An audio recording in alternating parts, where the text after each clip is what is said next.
हमें पूरे सप्ताह परमेश्वर संभाल के रखता है। जैसा हम चलना चाहते हैं वैसा चलाता है, लेकिन हमारा दायित्व क्या है, हम किस तरह का विश्वास कर रहे हैं। बाइबल ऐसा बताती है कि यदि राई के दाने के बराबर तुम्हें विश्वास है। राई का दाना देखा किसी ने? देखा है? लगभग सबने देखा होगा। उतना विश्वास परमेश्वर हमसे चाहता है। यदि हमारा राई के दाने के बराबर विश्वास है तो हम पहाड़ से भी कहेंगे कि हट जा तो वो अपनी जगह से हट जाए। लेकिन हमारा विश्वास होना चाहिए। ये विश्वास हमें कहां से आता है? रोमियो की पत्री जब हम पढ़ते हैं, वहां लिखा है परमेश्वर का वचन सुनने से। ये हमारा विश्वास, और वचन को ग्रहण करने से। क्या हम वचन को निरंतर पढ़ रहे हैं? यदि नहीं पढ़ रहे हैं तो हमें विश्वास नहीं होना चाहिए। हम उस ट्रेडिशन पे चल रहे हैं कि मसीह को जान लेना और जान के अपने जीवन में अपनी इच्छा के अनुसार चलना। इतना हम कर रहे हैं। लेकिन आज हम देखेंगे बाइबल में ऐसे विश्वास को जो पहाड़ को भी हिला दे। और ऐसा विश्वास हमें कहाँ मिलेगा? जब हम वचन को पढ़ेंगे, जब हम बाइबल को पढ़ेंगे, तब हमें ऐसा विश्वास मिलेगा। यीशु मसीह ने जो मुख से कहा वो हो गया। आप कहेंगे वो हो जाएगा, मैं कहूंगा वो हो जाएगा, लेकिन कब? जब हम वचन को पढ़ेंगे।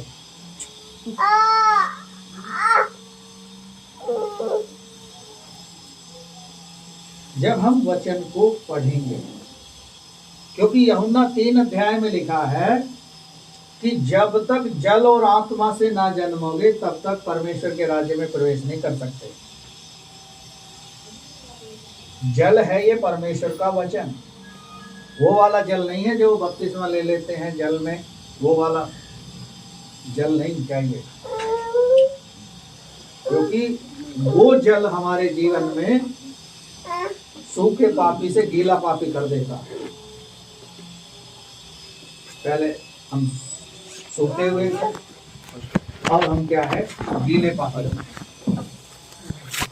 अब हम चालाकी से काम कर रहे हैं। चलिए उत्पत्ति की पुस्तक में चलेंगे और वहां पढ़ेंगे ऐसे विश्वास के बारे में जो इब्राहिम के पास था। चलिए मेरे साथ निकालें उत्पत्ति 15 अध्याय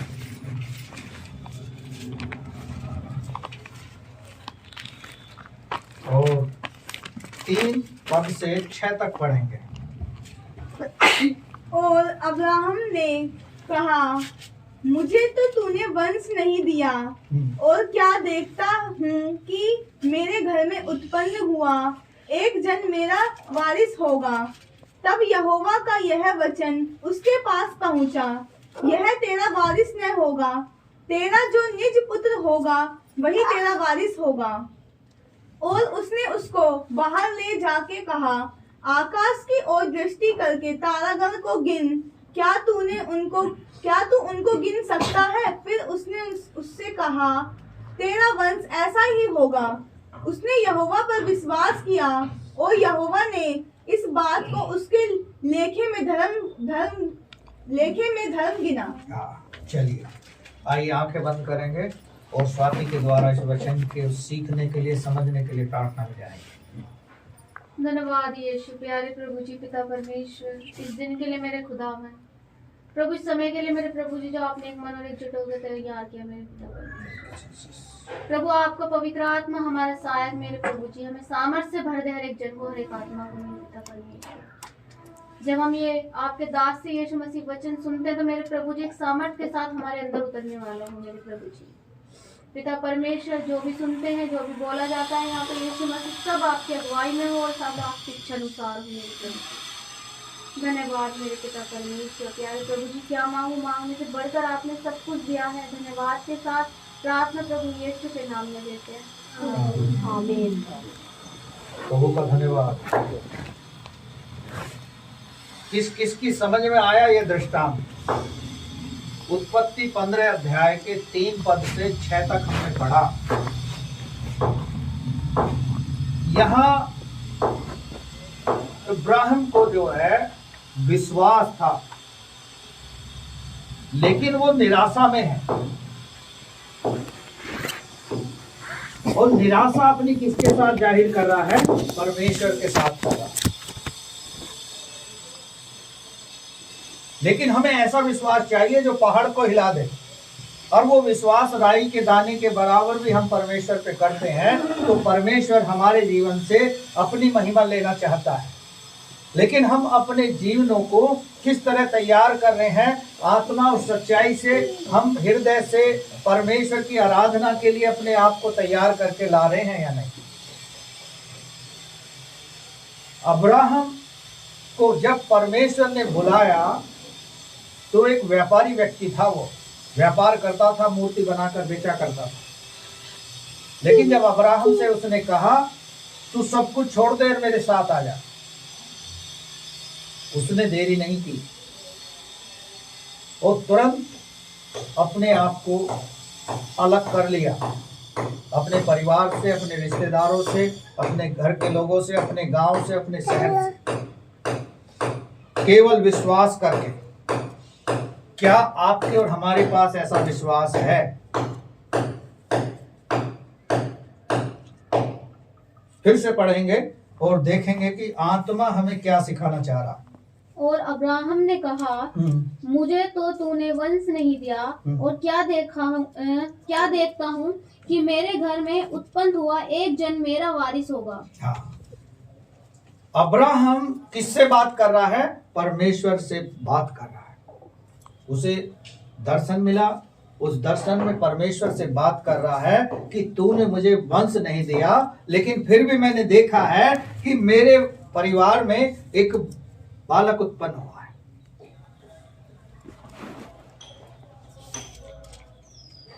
और अब्राहम को कभी निराशा नहीं थी, वो विश्वास में निरंतर दृढ़ता से आगे बढ़ रहा था। जैसे परमेश्वर उसकी अगुवाई कर रहा था वैसे वो चल रहा था। आप उन परिवारों को देखो, मैं बहुत परिवारों से ऐसे मिलता हूँ जिनके पास संतान नहीं है। उनके दुखों को हमें समझना होगा, लेकिन हम अपने दुखों में इतने मगन हो जाते हैं कि दूसरे के दुख से हमें चिंता नहीं रहती। इसे क्या चाहिए? आप इसे वो दे दो, क्योंकि ये आप ऐसा करता ही रहेगा जब तक आराधना खत्म नहीं होगी।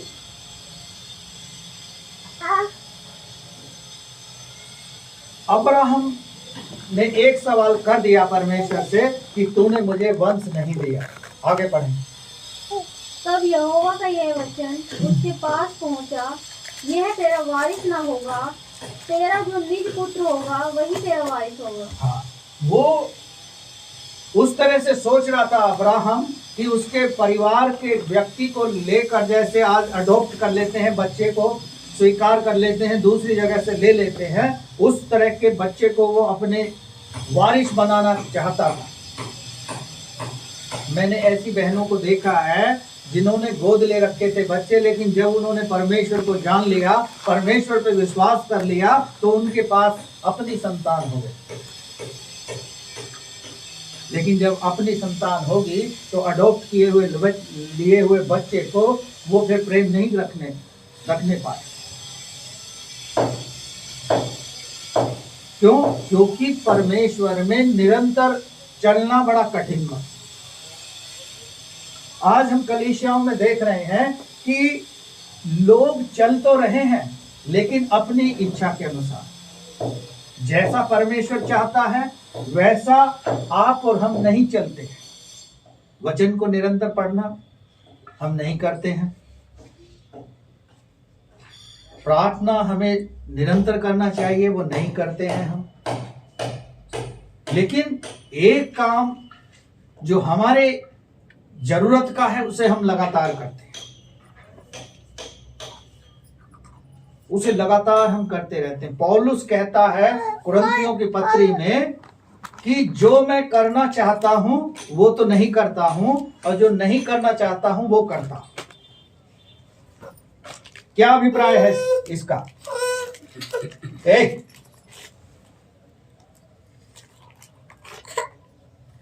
क्या करना नहीं चाहता पौलुस? पौलुस परमेश्वर के विरुद्ध में कार्य करना नहीं चाहता, लेकिन शैतान वही काम करवा देता है। आप और हम भी उसी के समान हैं।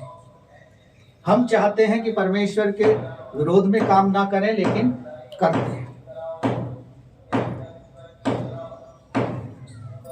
परमेश्वर ये चाहता है कि बड़े नम्रता से, दीनता से उसके अधीनता में होकर चलो, तो आप जो मांगोगे, जो चाहोगे, परमेश्वर वो आपको दे देगा। यहाँ अब्राहम का ये विश्वास था, उसने परमेश्वर से बात करी कि तूने मुझे वंश नहीं दिया, अन्यथा मैं वारिस अपने इस संपत्ति का, इस जायदाद का, इस इन वस्तुओं का उसे बना देता। आगे पढ़ेंगे क्या कहता है परमेश्वर। और उसने उसको बाहर ले जाकर कहा, आकाश की ओर दृष्टि करके तारागण को गिन, क्या तू उनको गिन सकता है? फिर उसने उससे कहा, तेरा वंश ऐसा ही होगा। हाँ, परमेश्वर ने उसे बता दिया, बाहर जाकर देखो, तारों को हम नहीं गिन सकते, अपने सर के बाल को हम नहीं गिन सकते, लेकिन ऐसा तेरा वंश होगा। आज हम और आप और जितनी भी कलीसियाएं हैं, सब अब्राहम के द्वारा परमेश्वर में आशीष पाती हैं, सब उसी की संतान कहलाते हैं। 99 वर्ष की आयु में सारा को और अब्राहम को परमेश्वर ने पुत्र दिया। जब महिलाओं की सारी प्रक्रियाएं तो जो साइंटिफिक तरीके से देखते हैं वो बंद हो जाती हैं, उस समय परमेश्वर ने अपने उस आश्चर्य कर्म को किया। लेकिन अब्राहम ने और सारा ने उस बच्चे को परमेश्वर की शिक्षाओं में बढ़ाया।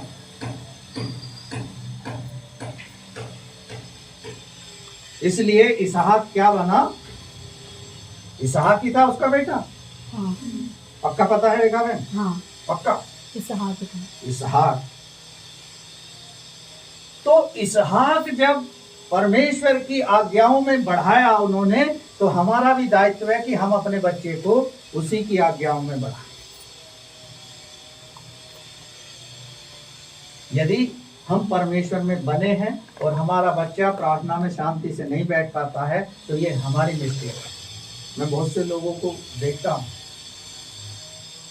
रेखा बहन की भाभी आती थी, उनका बच्चे छोटे थे लेकिन आराधना में चुपचाप बैठते, जबकि वो कभी आराधना में नहीं बैठे। लेकिन ये बच्चा शुरू से आराधना में है, लेकिन फिर भी चैन से नहीं बैठता। ये हमारी मिस्टेक, हम इसे परमेश्वर की शिक्षाओं में नहीं बढ़ा रहे, या जो एनवायरमेंट इसे मिल रहा है वो परमेश्वर की शिक्षाओं का तो है, लेकिन शायद देना नहीं चाह रहे। ये आने वाले समय में कठिनाई का कारण होगा, ये परमेश्वर का वचन कहता, मैं नहीं कहता। आगे पढ़े। उसने यहोवा पर विश्वास किया और यहोवा ने इस बात को उसके लिए लेखे में धर्म गिना। हाँ, उसने विश्वास किया कि परमेश्वर तुम मुझे वंश देगा तो मैं तेरे लिए कार्य करूंगा। ऐसा वायदा उसने नहीं किया। हम देखते हैं बहुत से भाई बहनों को, जैसे हम सामुएल की पुस्तक में देखें तो हन्ना ने परमेश्वर से वायदा कर दिया। वो रो रो कर, गिड़गिड़ा कर परमेश्वर के भवन में बैठकर विनती करती थी कि तू मुझे यदि संतान देगा तो मैं तेरे लिए उसे छोड़ दूंगी। और उसने सैमुअल को एली के पास लाकर छोड़ दिया, और वही सैमुअल इजराइल का न्यायकर्ता बन गया। सैमुअल की माँ जो हन्ना थी वो उससे प्रेम करती होगी, उसका पिता भी प्रेम करता होगा, लेकिन उसने उस प्रेम को दबा लिया और परमेश्वर के प्रति उस प्रेम को बढ़ाया कि ये आगे चलकर परमेश्वर की महिमा करेगा। क्या हन्ना को परमेश्वर ने और बेटा बेटी नहीं दिए? आप उस वचन को पढ़ोगे, लिखा है 4 बेटे उसे और दिए हन्ना को। ये है परमेश्वर की आशीष जब हम वचन के अनुसार अपने जीवन को बिताते हैं। मनुष्य के लिए बहुत आसान है कि प्रभु तुम मुझे ये दे दे तो मैं तुझे ये दे दूंगा। बहुत से भाई बहन आए यहाँ पे, एक बहन आई कि प्रभु जी प्रार्थना करो कि बेटा मुझे मिल जाए। बेटा परमेश्वर ने दे दिया कि जब उसका बर्थडे मनाऊंगी तो सबसे पहला इनविटेशन आपको दूंगी। बेटा भी है उसके पास, लेकिन वो परमेश्वर से दूर चली गई। लेकिन बात यहीं खत्म नहीं हो जाती। यदि परमेश्वर ने उसके घर में प्रार्थना के द्वारा बेटे को दिया है तो आने वाले समय में परमेश्वर वहां कार्य करेगा। उसने भी बहुत सारे वायदे किए थे परमेश्वर की उपस्थिति में, लेकिन जैसे ही आनंद आया, खुशियां आई और वो सारी चीजें भुला दी, क्योंकि शैतान ऐसा कर देता है। हम कमिटमेंट सोच समझ के करें। अब्राहम ने कोई कमिटमेंट नहीं किया। अब्राहम ने सिर्फ इतना कहा कि प्रभु मैं तो वंश चाहता था, लेकिन तूने मुझे वंश नहीं दिया। लेकिन फिर परमेश्वर ने उसे विश्वास दिला दिया, इन तारों को गिन सकता है क्योंकि इनका बनाने वाला भी मैं ही हूं। यानी आशीष का देने वाला परमेश्वर है। हम उसकी बिना मर्जी के अपने तौर तरीकों से, अपनी चाल चलन से आशीषें नहीं पा सकते। ये आशीषें हमें तब मिलेंगी जब परमेश्वर चाहेगा और जिसका चाल चलन उसको भाता है वो उसके बैरियों को भी उसके अधीन कर देता है। ये परमेश्वर का वचन कहता है। और परमेश्वर ने अब्राहम को संतान देने का वायदा कर दिया। 17 अध्याय को उत्पत्ति के को आप पढ़ोगे, वह कहता है मैं सर्वशक्तिमान परमेश्वर हूं, तू मेरी उपस्थिति में चल। वही वायदा आपसे और हमसे परमेश्वर करता है कि मैं सर्वशक्तिमान परमेश्वर हूं, तू मेरी उपस्थिति में चल। हमें और आपको जरूरत है उसकी प्रेजेंस में चलने की। अभी अभी हमने भजन संहिता में पढ़ा, मैं तुझे बुद्धि दूंगा जिस मार्ग में तुझे चलना है, सम्मति दूंगा, सलाह दूंगा और तुझ पर कृपा दृष्टि बना के रखूंगा। यानी तेरे ऊपर अपनी छाया को भी बना के रखूंगा। ये परमेश्वर का वायदा हमें तब मिलता है जब हम परमेश्वर के वचन को पढ़ते हैं। अन्यथा ये बाइबल हमारे लिए एक किताब के समान है। इसमें हम खोजेंगे तो हमें आशीषें मिलेंगी, इसे हम पढ़ेंगे तो हमें भी आशीषें मिलेंगी और औरों के लिए हम आशीष का कारण बन सकेंगे। आज हम यहाँ गवाही देते हैं कि प्रभु से मैंने ये मांगा, प्रभु ने मुझे दे दिया। लेकिन हम ऐसा सोचे, ऐसा करें कि मैंने उसके लिए प्रार्थना की, उसके जीवन में परमेश्वर ने ऐसा कर दिया। तब हम एक सफल विश्वासी, एक सफल जीवन की ओर बढ़ेंगे। हालेलुया। 7वां पद भी पढ़ेंगे इसका।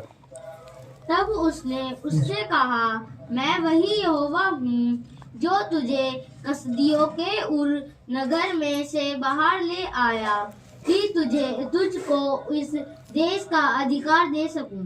हाँ, परमेश्वर उससे बातें कर रहा, मैं वही परमेश्वर हूँ जो तुझे ऐसी कठिनाई से निकाल कर उस देश से, उर देश से निकाल लाया हूँ, और वो जो देश में तुझे देने वाला हूँ उसका अधिकारी तू इन्हें कर देगा।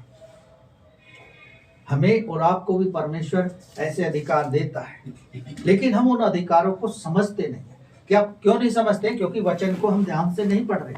हाँ, ध्यान हम लगा रहे हैं तो ऐसी बातों पे लगा रहे हैं कि ये सामने वाला लेट आ रहा तो मैं भी लेट जाऊंगा, क्योंकि इसे कुछ नहीं कहते। वो कंपटीशन हम बहुत अच्छे से करते हैं।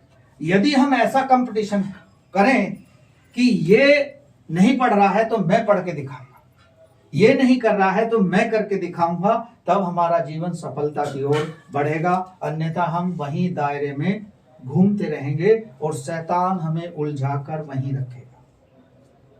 क्योंकि शैतान बहुत चालाकी से काम कर रहा है और उस चालाकी के हेर फेर में हम फंसे हुए हैं।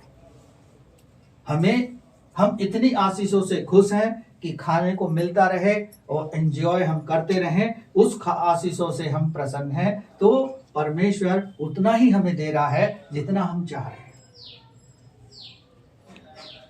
चलिए आगे की ओर बढ़ेंगे। मेरे साथ निकालें 22 अध्याय में आ जाएं। वहां भी परमेश्वर का वचन कुछ कहता है। 22 में हम एक पद से पढ़ना शुरू करेंगे और उसको पढ़ेगी रेखा बहन पढ़ेगी। चलिए। इन बातों के पश्चात ऐसा हुआ कि परमेश्वर ने अब्राहम से यह कहकर उसकी परीक्षा की, हे अब्राहम, उसने कहा, देख मैं यहाँ हूँ। उसने कहा, अपने पुत्र को अर्थात अपने इकलौते पुत्र इसहाक को, जिससे तू प्रेम रखता है, संग लेकर मोरियाहा देश में चला जा और वहाँ उसको एक बड़ा पहाड़ के ऊपर, जो मैं तुझे बताऊंगा, होम बलि करके चढ़ा। हाँ, बस यहाँ अलग मोड़ आ गया अब्राहम के जीवन में। वहां परमेश्वर से वो बात कर रहा है कि तूने मुझे वंश नहीं दिया, संतान नहीं दी, और यहाँ दे दिया। उसके बाद परमेश्वर कह रहा है कि अब तू इसे होम बलि करके चढ़ाने के लिए चला जा, जिससे अब्राहम प्रेम करता था। 99 साल की आयु में बेटा मिला और उस बेटे से वो प्रेम करने लगा।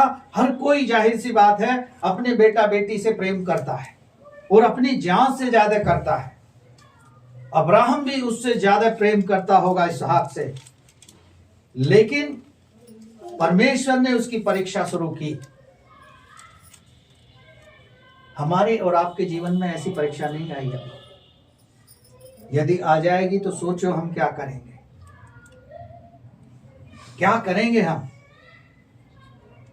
क्यों चंद्रकिरण भाई, आपके जीवन में ऐसी परीक्षा आ जाएगी, क्या करोगे? कोई एक स्टैंड लेके बताओ, क्या कर सकते हो आप? अब्राहम से परमेश्वर ने इतना कहा, जिससे तू प्रेम करता है उस बेटे को लेकर चल और होम बलि करके चढ़ा, यानी उसका बलिदान कर दे। बहुत कठिनाई का समय होता है, लेकिन जो परीक्षा में डाल रहा है वो परीक्षा से निकालेगा। वो विश्वास हमें तब आएगा जब हम वचन को पढ़ रहे होंगे, वचन के अनुसार चल रहे होंगे और प्रार्थना में हम मजबूत होंगे। हमारे टखनों में, अभी हम जवान हैं, टखनों में इतना बल नहीं है कि हम घुटनों के बल बैठ के 1 घंटा प्रार्थना कर सकें। हाँ, फजूल की बातों के लिए हमारे पास समय ही समय है। चाहे 1 घंटे बात कर लो, चाहे 2 घंटे गप्पे लड़ा लो, चाहे इधर उधर की बातें करा लो, वो उसके लिए हमारे पास समय है, क्योंकि शैतान ऐसा चाहता है। आज यही तो हो रहा है। लेकिन यदि हमने और आपने बाइबल को ध्यान से पढ़ा होगा तो 2 चीजें हमें बताती हैं। कभी विवाद मत करना, जहां विवाद हो रहा हो वहां शांत कर लेना अपने आप, क्योंकि शैतान बहुत ही चतुराई से उस विवाद को पलट देता है और उसका इस्तेमाल करता है।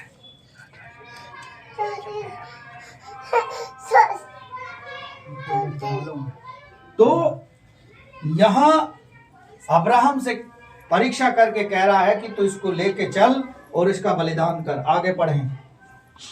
अब्राहम सवेरे तड़के उठा और अपने गधे पर काड़ी कसकर अपने 2 सेवक और अपने पुत्र इसहाक के संग लिया और होमबलि के लिए लकड़ी चीर ली। तब निकलकर उस स्थान की ओर चला जिसकी चर्चा परमेश्वर ने उससे की थी।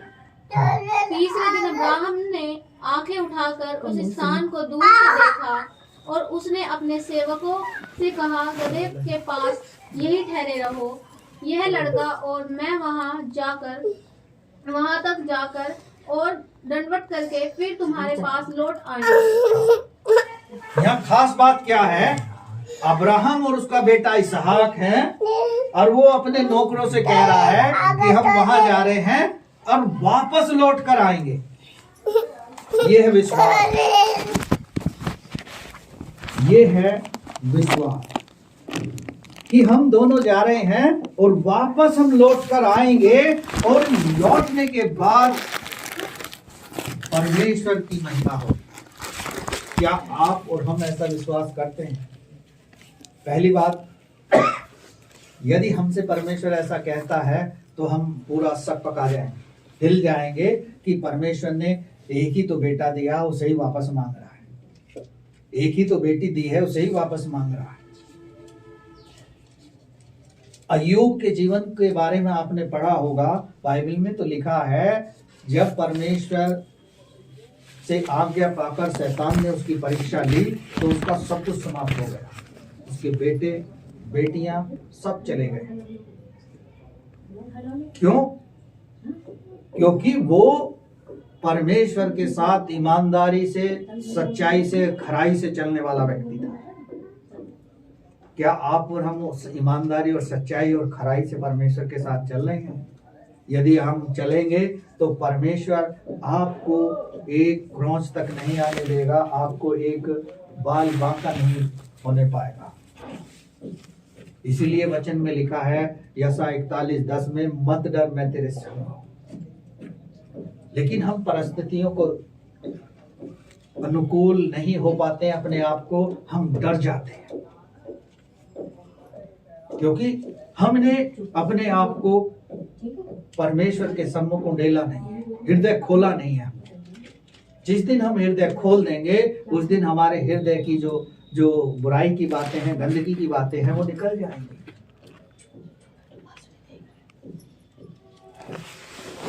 ये हमारे और आपके लिए पहाड़ जैसा समस्या बन जाए यदि हम वचन को नहीं पढ़ते हैं, प्रार्थना नहीं करते हैं, उपवास नहीं रखते हैं।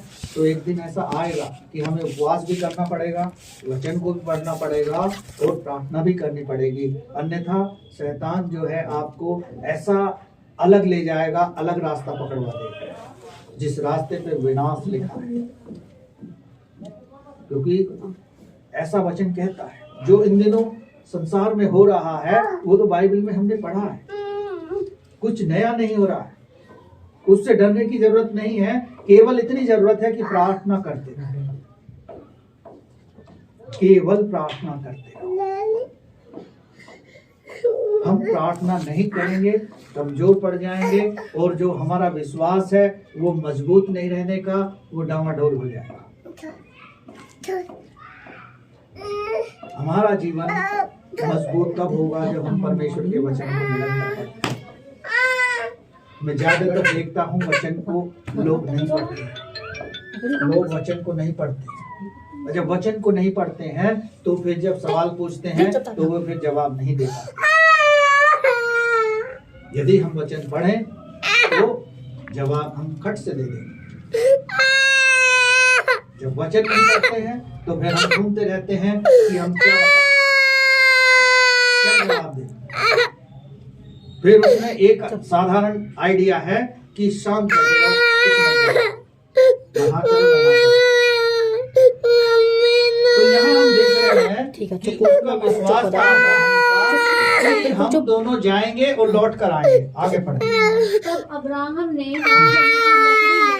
अपने पुत्र इसहाक पर लादी और आग और छुरी को अपने हाथ में लिया और वे दोनों एक साथ चल पड़े। इसहाक ने अपने पिता अब्राहम से कहा, हे मेरे पिता। उसने कहा, हे मेरे पुत्र, क्या बात है? उसने कहा, देख, आग और लकड़ी तो यह है, पर होम बलि के लिए भेड़ कहाँ है? अब्राहम ने कहा, हे मेरे पुत्र, परमेश्वर होम बलि की भेड़ का उपाय आप ही करेगा। और वे दोनों संग संग आगे चल दिए। बेटा समझदार था, क्योंकि परमेश्वर की आज्ञाओं में बढ़ रहा था। जब वो चल दिए लकड़ी और आग और छुरा लेकर, तो बेटे ने आगे जाके सवाल किया कि वो क्या है, भेड़ कहाँ है जिसका हम बलिदान करेंगे। लेकिन अब्राहम ने जवाब दिया बेटे को कि परमेश्वर ही उसका उपाय करेगा, हमारे पास उसका उपाय नहीं। हमें जितनी आज्ञा मिली है हमें उतना करना है, क्योंकि हम डर जाते हैं। अब्राहम डरा नहीं, अब्राहम घबराया नहीं, वो परमेश्वर की इच्छा के अनुसार करने को तुरंत चल दिया। हमें और आपको भी चल देना चाहिए। जैसा परमेश्वर कहता है, जैसा चाहता है, वैसा हम करेंगे तो हम आने वाले दिनों में खुद भी आशीषित होंगे और लोग भी हमारे द्वारा आशीष पाएंगे। Hallelujah, hallelujah. क्योंकि परमेश्वर हमें लोगों के लिए आशीष का कारण बनाना चाहता है और हम अपने ही परिवार के लिए आशीष का कारण नहीं बन रहे हैं, तो ये हमारी मिस्टेक है। क्योंकि परमेश्वर का वचन पावरफुल है, शक्तिशाली है, वो काम करता है। हम उसे कैसे काम में लेते हैं? हाँ, एक चीज है, यदि संसारिक तौर पर हम देखें कि यहाँ बैठे लोगों में से यदि AK-47 किसी को दे दें तो उसे जरूर चला सकते हैं, वो तो बहुत आसान है। लेकिन परमेश्वर के वचन के अनुसार कह दें कि ये करना है तो वो थोड़ा कठिन है।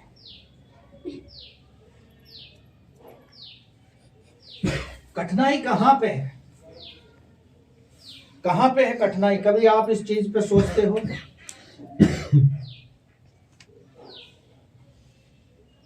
हमें सोचना चाहिए।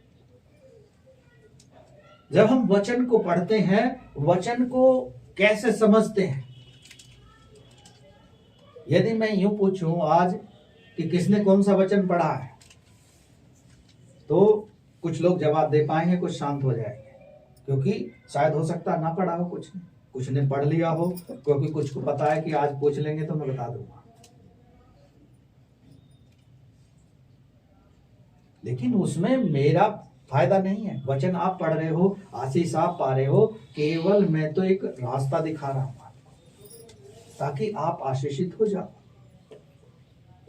लेकिन हमने ठान लिया है कि हमें आशीषित नहीं होना। अब आनोस है, आनोस का नाम तो अच्छा है, सब कुछ अच्छा है, लेकिन इसका काम देखो कैसा है। वही वाला देखो, साबित कर देता है। हमें समर्पण के साथ इसके लिए प्रार्थना करनी होगी। और ये जब ये पति पत्नी एक होकर प्रार्थना करेंगे, उसी दिन परमेश्वर इसके मुंह को ब्रेक लगा देगा कि बस बहुत हुआ। लेकिन हम करें कैसे?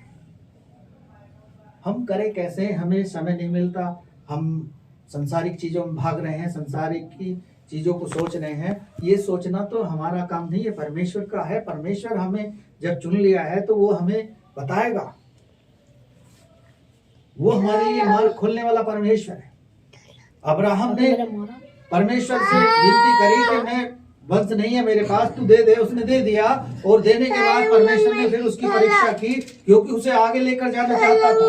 हमें और आपको भी परमेश्वर आगे लेकर जाना चाहता है। लेकिन हम कैसे आगे जाएंगे? आगे बढ़ेंगे। तब वे उस स्थान को जिसे परमेश्वर ने उसको बताया था पहुँचे। तब अब्राहम ने वहाँ वेदी बनाकर लकड़ी को चुन चुन कर रखा और अपने पुत्र इसहाक को बांधकर वेदी पर की लकड़ी के ऊपर रख दिया। फिर अब्राहम ने हाथ बढ़ाकर छुरी को ले लिया कि अपने पुत्र को बलि करे। हाथ बांध लिए और उसको बलि करने के लिए अब्राहम तैयार हो गया। अभी तक तो अब्राहम का ये विश्वास था कि परमेश्वर उपाय करेगा, लेकिन एकदम अचानक से मोड़ आ गया उसके जीवन में कि उसने लकड़ियों को तैयार किया वहां और वेदी बना ली, और अब अपने बेटे को बलिदान करना बाकी था। उसने उसके हाथ बांधे और लेकर चल दिया बलिदान करने के लिए। यहां से शुरू होता है परमेश्वर का कार्य। यहां तक तो अब्राहम का कार्य था कि अब्राहम जिस परीक्षा के लिए परमेश्वर ने उसे चुना था, उस परीक्षा में वो खरा उतरता है कि नहीं। यहाँ तक तो अब्राहम बिल्कुल ठीक चलता रहा, ना दाएं देखा ना बाएं देखा, ना आगे देखा ना पीछे देखा, जैसे परमेश्वर ने कहा वैसा वो करता रहा। आगे चले। तब यहोवा के दूत ने स्वर्ग से उसको पुकार के कहा, हे अब्राहम, हे अब्राहम। उसने कहा, देख मैं यहाँ हूँ।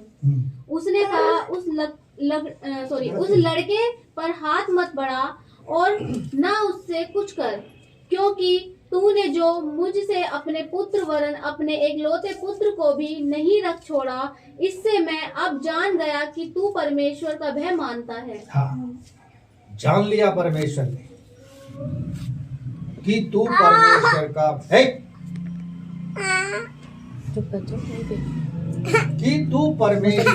भय मानता है। अब जान लिया परमेश्वर ने। इतना होने के बाद भी अब्राहम ने उप तक नहीं की, ना ही कोई परमेश्वर से कोई सवाल किया, ना ही कोई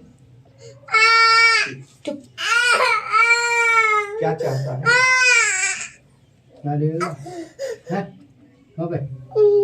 बेटा चुप शांति से। तो परमेश्वर ने कहा कि स्वर्गदूत ने कह दिया कि तू इस पर हाथ मत बढ़ा। चल बाहर चल।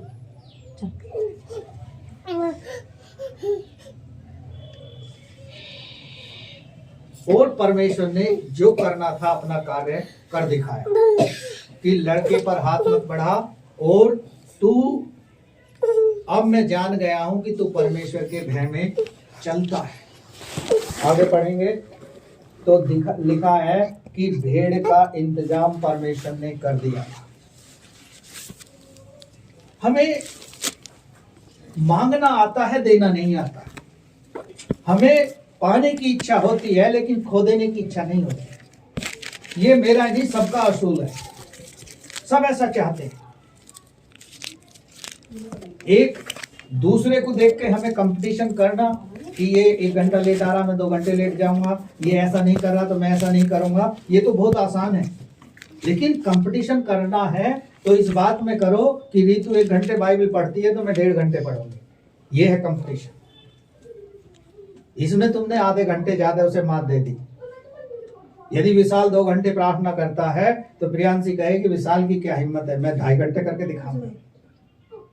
ये कंपटीशन हमारे जीवन में होना चाहिए, तब हम आगे की ओर देखेंगे। परमेश्वर कहेगा कि तू मेरे लायक है, अब मैं तुझे इस्तेमाल करूंगा, तैयार हो जा। अब्राहम को परमेश्वर तैयार कर रहा था क्योंकि एक नया देश देने वाला था। उस देश में उसको सारी चीजें परमेश्वर सिखा के लेके जाना चाहता था। हमें और आपको भी परमेश्वर एक नया देश देगा तो उसमें सारी चीजें सिखा के लेकर जाएगा।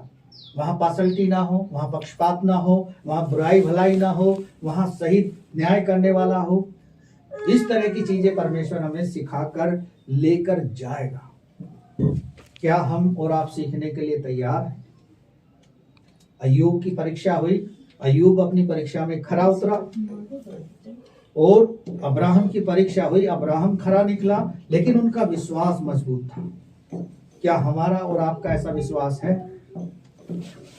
वो पहाड़ जैसा विश्वास कि जो हमें डिगने ना दे, जो हमें घबराने ना दे, जो हमें परेशान ना होने दे। वो विश्वास हम कहाँ से लाएंगे? वो हमें परमेश्वर के वचन से ही मिलेगा, और मिलेगा तो हमारे जीवन में काम होगा। और वो काम होगा कि हम उसको बहुत आसानी से पालेंगे। परमेश्वर ने बड़े बड़े काम किए हैं, और वो कहता है कि यदि तुम मुझ पर विश्वास करते हो तो तुम भी मुझसे बड़े बड़े काम करने पाओगे। क्या हम उसके लिए तैयार हैं? क्या हम अपनी परीक्षा में खरे उतर रहे हैं? आज हमें कमिटमेंट करना बहुत आसान है, लेकिन उसे पूरा कैसे करेंगे? उसे पूरा कैसे करेंगे यदि हमारे जीवन में वचन नहीं है, यदि हमारा जीवन प्रार्थना का नहीं है, यदि हमारा जीवन संसारिक है, तो हम कुछ नहीं कर पाएंगे।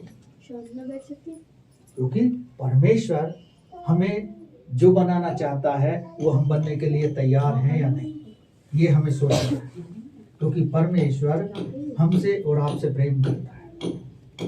अब्राहम की 2 परीक्षाएं हुई, खरा उतरा। क्या हम अपनी परीक्षा अब्राहम की तरह दे सकते हैं? यदि नहीं तो हमें सोचना चाहिए, अपने जीवन को रिवाइव करना चाहिए कि हमारे जीवन में कहाँ कमी है। अब सर्दी चली गई है। पहले तो ये था कि सर्दी लग रही है, आज कैसे जाएंगे, आज तो पूरा कोहरा ही कोहरा दिखाई नहीं दे रहा, आज प्रार्थना में जाने की जरूरत नहीं है, छोड़ो, अगले संडे चलेंगे, अगले संडे भी छोड़ो। करते करते कितने हो गए, 1-2 महीने हो गए, नहीं आए। अब शैतान ने कहा अब तो तू पक्का चेला मेरा है, यीशु मसीह का नहीं है, अब तू देख मैं तुझसे क्या करता हूँ। फिर वो कहेगा देखो तेरी, तू जहाँ जा रहा वहाँ देख ऐसे ऐसे कर रहा पास्टर। वो उसके सवालों को पकड़ लेगा, कहेगा अरे जब मुझे कुछ नहीं पद दे रहे ना अधिकार दे रहे तो मैं क्या करूँगा। ऐसे ही तो लूसीफर को इस्तेमाल किया था शैतान, बन गया था। परमेश्वर के सामने जब लूसीफर रहता था तो लूसीफर के दिमाग में एक ही चीज आई, सारा काम हम कर रहे हैं, श्रेय से ले मिल रहा। तो हमारे और आपके जीवन में भी शैतान उसी प्रकार कार्य करता है कि काम डुगू कर रहा है, श्रेय प्रियांशी को मिल रहा है, डुगू को क्यों नहीं मिल रहा। डुगू के पक्ष में खड़े हो जाओ, पास्टर से कहो पास्टर जी काम तो वो करता है, तुम तो बेकार की ही काम कर रहे हो। लोग ऐसे भरमाते हैं,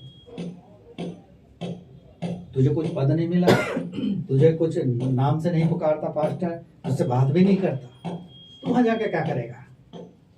लेकिन परमेश्वर जानता है, परमेश्वर हम सबको नाम लेकर बुलाया है, तो नाम जानता है वो हमारे नाम तो मम्मी पापा ने रखे हैं, लेकिन परमेश्वर ने पहले से ही जान लिया है। अब हमें देखना है कि हमारा जीवन कैसा आगे होगा। आने वाला समय और टफ होगा और कठिन होगा, क्योंकि इन दिनों शैतान जोरों पर है। यदि हम कमजोर पड़ जाएंगे तो शैतान हमको दबाकर आगे निकल जाएगा और हम वहीं के वहीं रह जाएंगे।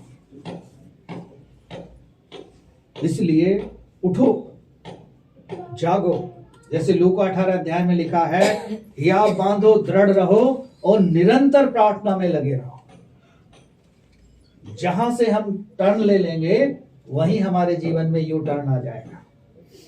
जब दाऊद को परमेश्वर ने चुना तो केवल वो बालक था और 9-10 फीट के व्यक्ति के सामने खड़ा कर दिया, जो 10 फीट का आदमी था।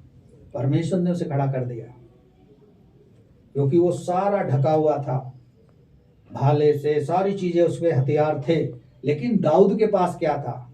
कुछ नहीं था, एक बच्चा था वो।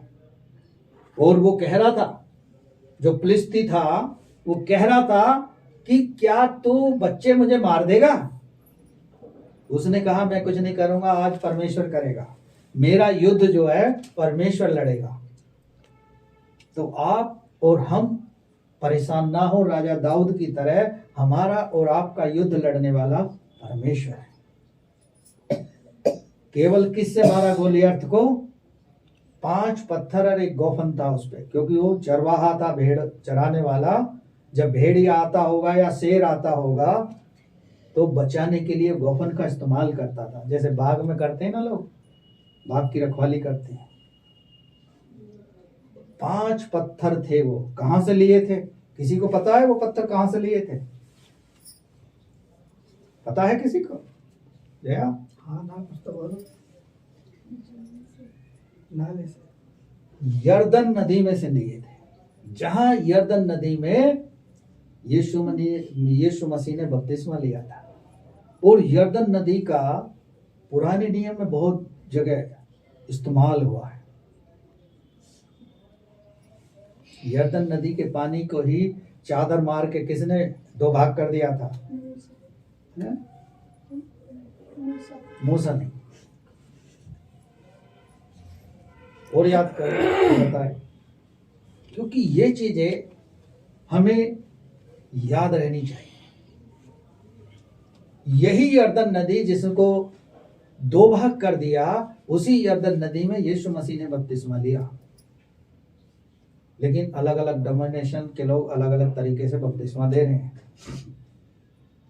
हम जो युद्ध कर रहे हैं, हमारा जो युद्ध है संसार की और अंधकार की शक्तियों से है, ना कि संसार के लोगों से है।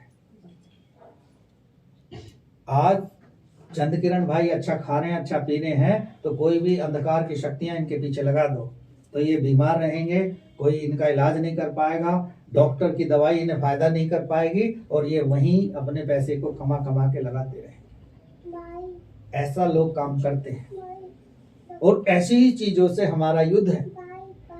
अंधकार की शक्तियां जो हमें नुकसान पहुंचाती हैं। ऐसे ऐसे लोग देखते हैं, मिलते हैं कि जिनके अंदर दुष्ट आत्माओं का गढ़ होता है। ग्रासेनियों के देश में एक उदाहरण हम पढ़ते हैं ना, उसमें कितनी दुष्ट आत्माएं थी, पता किसी को कितनी थी? हम नए नियम को भी पढ़ रहे हैं तो याद नहीं रखते। जो सूअरों का झुंड चल रहा था वो 2000 के करीब था। तो दुष्ट आत्माएं भी इतनी ही थी और वो एक व्यक्ति के अंदर समाई हुई थी। पिछले दिनों में गजरोला में था तो एक भाई के अंदर लगभग 1500 दुष्ट आत्माएं।